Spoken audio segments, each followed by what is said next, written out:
Hello everybody! You're back with us on another episode of Surviving Boredom, the 5th episode, as I'm choosing to call it.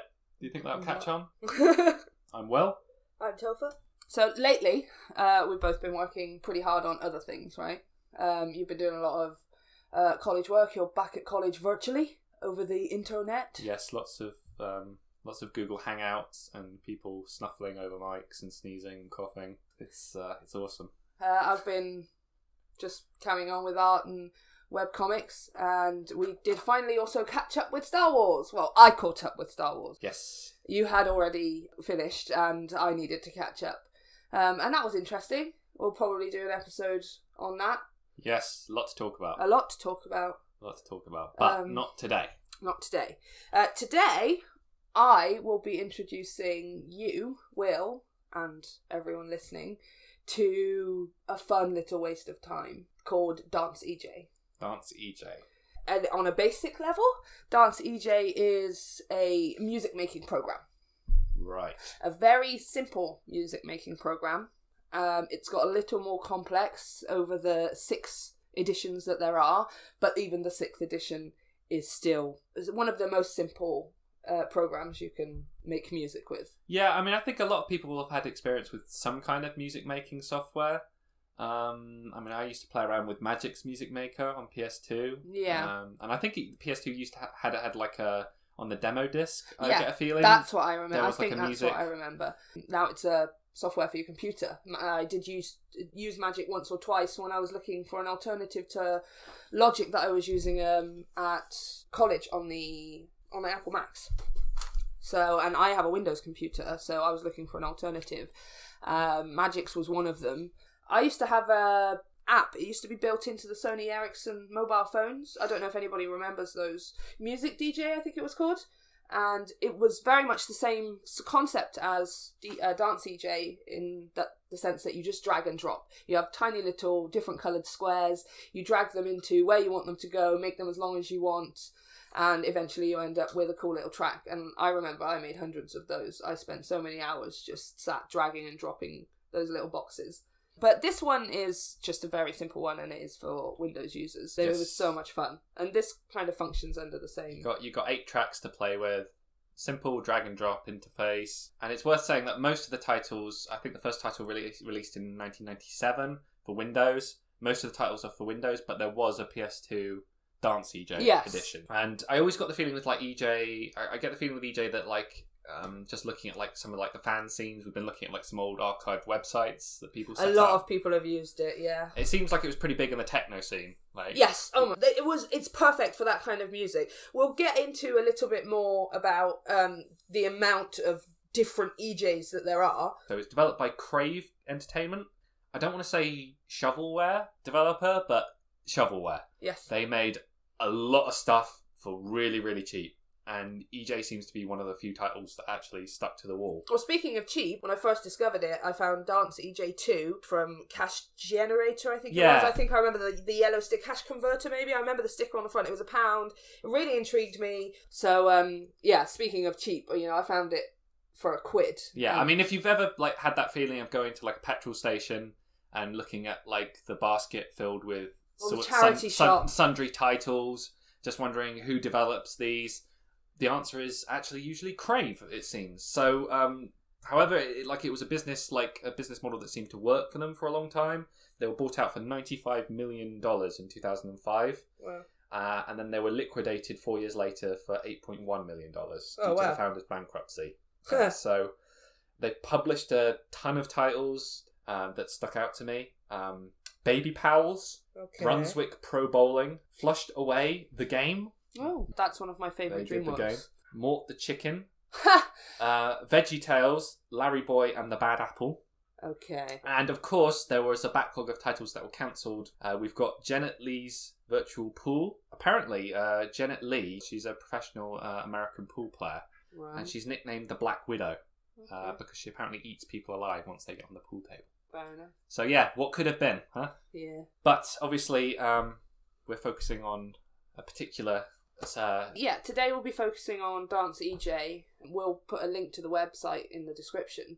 But you can go on there, and all of them are available for 7-day trials. There's hip hop EJ, techno EJ, house EJ, dance EJ. I mean, make no mistake, the interface is fairly simple to understand, but they do give you a lot of complex options in terms of like creating, arranging. You know, obviously it is just music arrangement software, but you're able to arrange music in so many different interesting creative ways. Absolutely. And as I say, so part of the fun of this episode has been going away and just listening to people's EJ mixes on YouTube, navigating to like ancient GeoCities websites where people created these archives, and it clearly had like a real like underground fan following. You know, people were really keen on these titles. You said yourself they created that kind of software. It was cheap. It was readily available because there seemed to be just so much of it. They have other stuff that is extra samples to add to your library that you've already got. There's a DJ station as well that you can download. There's other things besides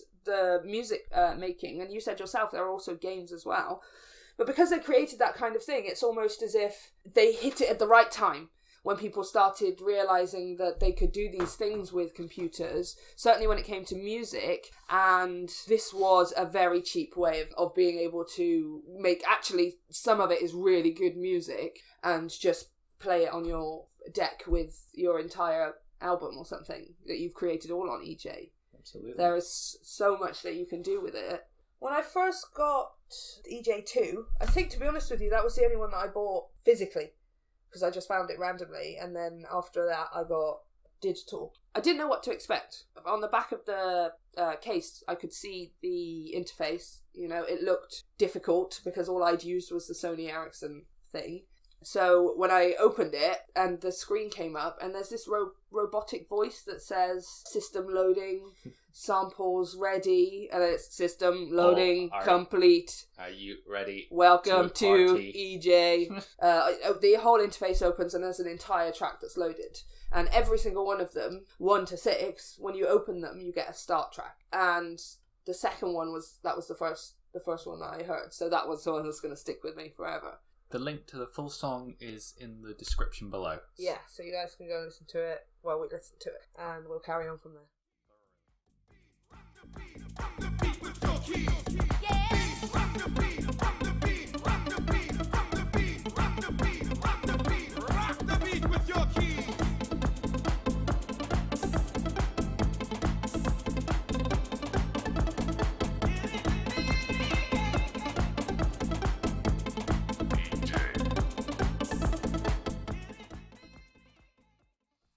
What do you think?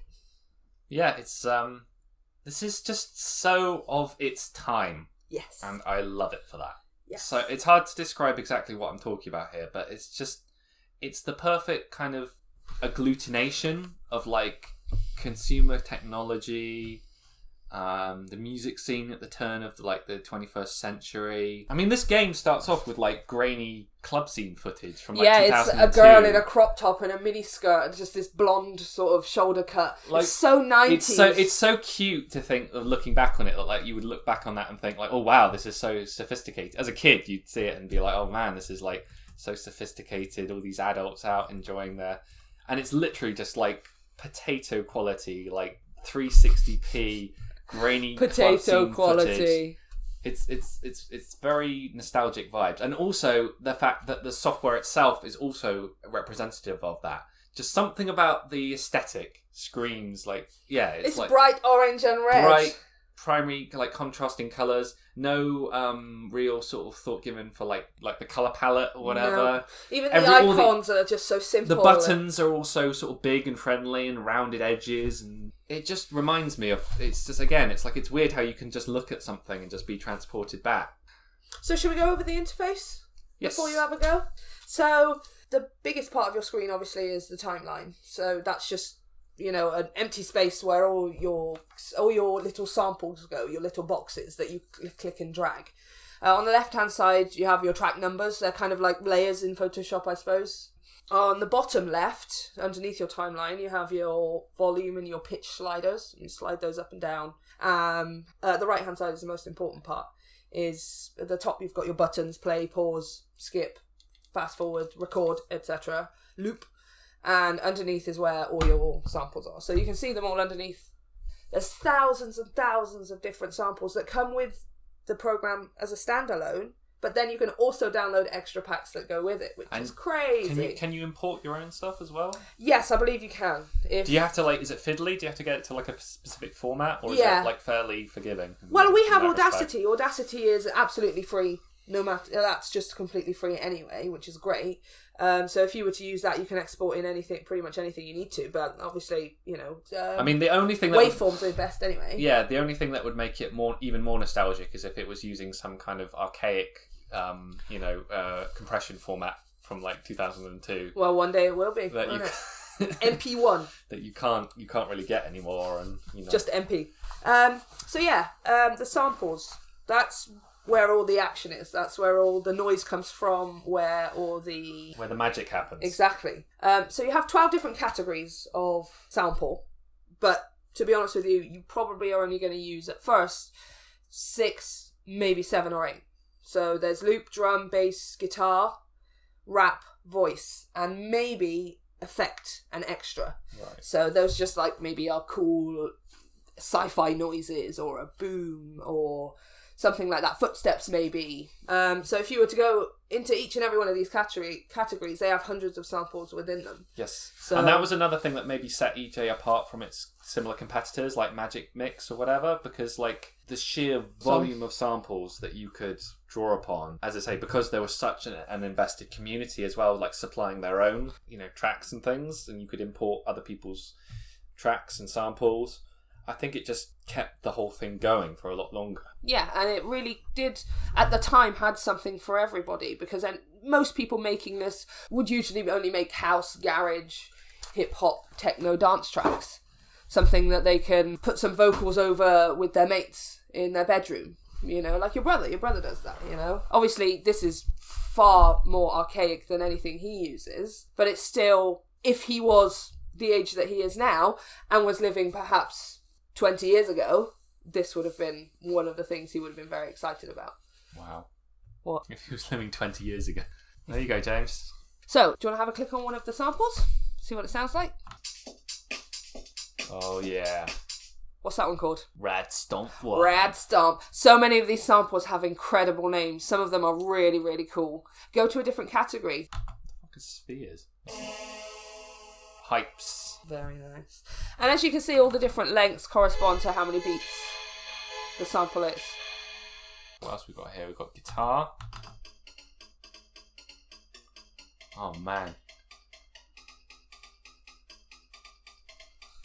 We should make our own soundtrack. If we ever make our own 80s crap movie, we should make a... We can make all our own music. We can make the music on this. Absolutely. So, what shall I do? Shall I drag a sample in? Drag one in that you think is a good starting place. There we go. Number 1. Okay. Let's get some keys in there too. Let's try this. Yeah, maybe we can do a bit better. So if you have a look, each track is called the same name, but it's given a different number and then a different letter. The track name is basically that sound. If you were to click, so let's find one. There's loads of Ouzo parties. Oh, so you know that every Ouzo party you listen to is going to roughly sound like that. Okay. Yeah? The longer the box is, the longer the sample's going to last. And the number and the letter correspond to the key and which rendition of it is. That's it. You've got it right. Okay. So we need something in C, right? Oh, here we go. Let's try this. Caprice 3C.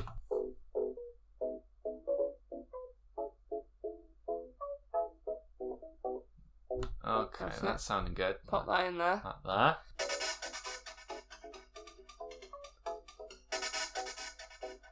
Yeah, it's worth saying that we're just layering this over the initial... the start track, start track. So if you wanted a new one, click the down arrow. New mix. So shall we have a proper go? Let's have a go. Okay. We'll be back soon after we've finished composing our masterpiece. Please look forward to it. See you on the other side.